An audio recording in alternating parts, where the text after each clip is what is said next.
రోజుల్లో ఏ నాటకానికి ఏ ముసుగు ధరించాలో తెలిస్తేనే ఈ మనుషుల మధ్యలో బతకగలం.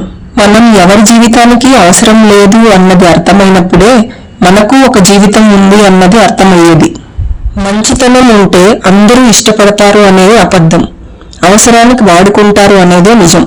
నాలుక రుచి వదిలేస్తే శరీరానికి లాభం, వాద వివాదాలను వదిలేస్తే సంబంధాలకు లాభం, వ్యర్థ ఆలోచనలను వదిలేస్తే జీవితానికి లాభం.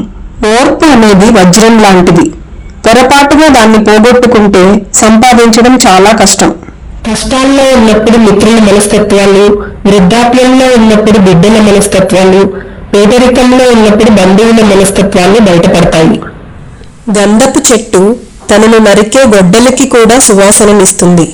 అలాగే మంచి వ్యక్తిత్వం కలవారు వారిపై విమర్శలు చేసేవారికి కూడా మంచే చేస్తారు. ఈ రోజుల్లో బీపీకి భయపడి ఉప్పు కారం, షుగర్కి భయపడి తీపి మానేస్తున్నారు, కానీ దేవుడికి భయపడి తప్పులు చేయడం మాత్రం మానడం లేదు.